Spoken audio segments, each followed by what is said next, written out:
I Bet You Look Good on the Dance Floor, a 2005 debut single which announced the arrival of Arctic Monkeys as a new best band in Britain. And 11 years on, the four Sheffield school friends are arguably still hanging on to that title, thanks in large part to the lyrical skill of frontman Alex Turner, who specialises in witty character studies and kitchen sink vignettes. Now, having enjoyed global success with the fifth Arctic Monkeys album, AM, he's returned to a musical side project that he started with friend and fellow songwriter Miles Kane in 2007, The Last Shadow Puppets. Alex Turner came to Front Row to discuss the new Shadow Puppets album, Everything You've Come to Expect. But we started with his songwriting technique with Arctic Monkeys. Does he need the band around to compose? I suppose it's a different kind of collaboration. I don't sit down really with any of the lads in the Monkeys around an acoustic guitar or a piano and it's not jam sessions stuff like that. Yeah, no, we still don't know how to jam, man, after like 13 years or whatever, and I'm kind of alright with it that way. Yeah, with Miles it's more, you know, we're sitting down together going backwards and forwards. I suppose they're more like what you'd a more traditional approach. Yeah. And it has been, what is it now, Arctic Monkeys? 13, 14 years, which is astonishing when you think so many bands fall before you hit that point over musical differences. So clearly there's something that brings you all together. But from what I understand with Miles, there is a really shared set of musical reference points. Scott Walker being the obvious one, I guess. Once half 2 years have gone now, but Yeah, absolutely, John. Yeah, the first time we did this, that first record was all about its influences, really. It was as much an exercise in like production as it was in like songwriting.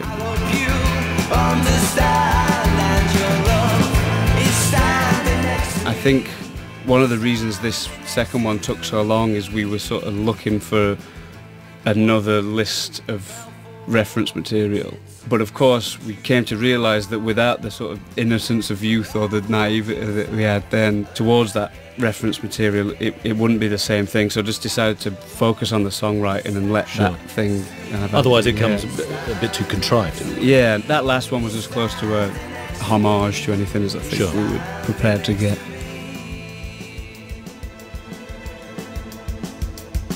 The break on this record, I think the changes in the lyrics most notably, they seem to be far more about word association. There seems to be far more of a kind of a flowing sense to them. There's a surreal aspect to a lot of the lyrics as well. On the title track itself, Everything You've Come to Expect, there's a line which goes tiger eyelashes, summer wine, goosebumps soup and honey pie. tiger eyelashes, summer wine, goosebumps soup and honey pie. You seem to be enjoying yourself with the pen and paper. Yeah. Before I wrote songs for that first Shadow Puppets record, every song I'd ever written had been based on like a very real scenario, or not too far removed from anything that had actually happened in front of my eyes. It was based on observations, experiences that I'd had, and the first Shadow Puppets record was the first time I ever attempted to step away from that. Most of the time that came off pretty silly, but there was a few moments where it like worked out.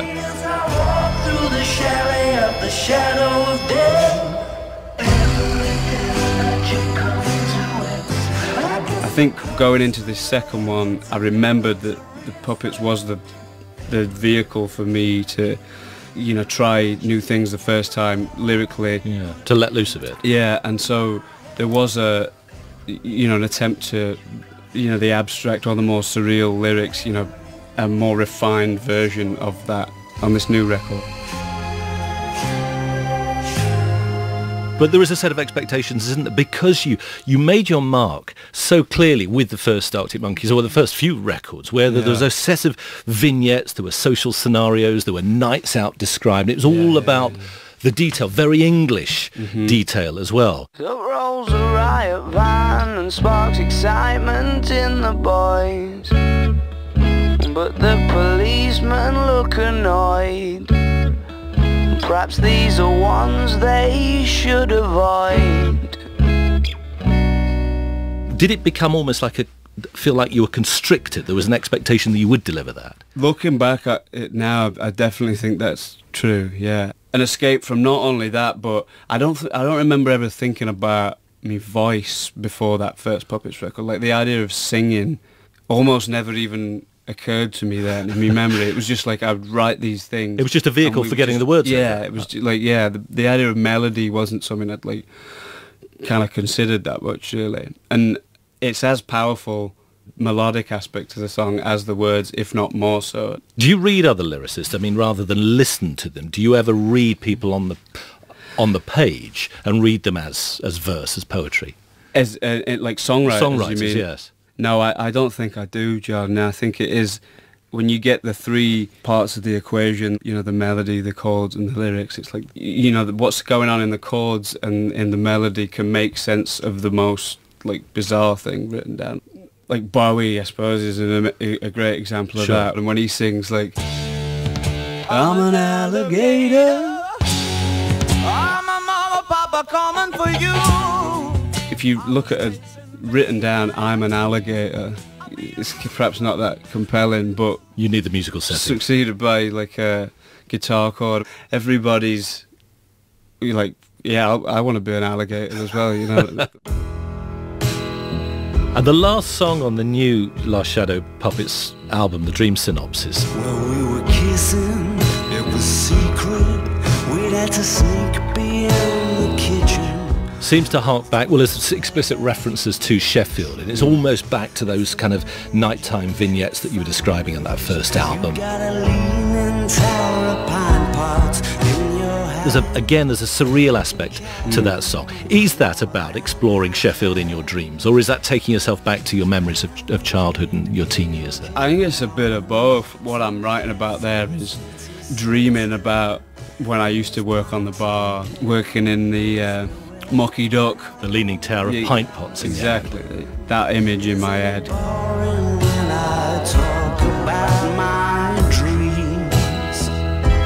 I suppose in a way it's commenting on that idea when you do try and explain your dreams to anyone, it's kind of, it never really goes over, and perhaps if you throw a melody in there, it's easier to receive a kind of breakdown of a review of a dream. And a wicked gale came howling through Sheffield City. The line in the chorus where it's saying, "It must be awful to hear me talk about my dreams," is in a way like maybe I'm talking to people that were fans of that very immediate observational lyrics that I wrote Sure. in the beginning. I suppose within that, I'm just being like a smart ass, but there's a bit of that in that song as well. Sure.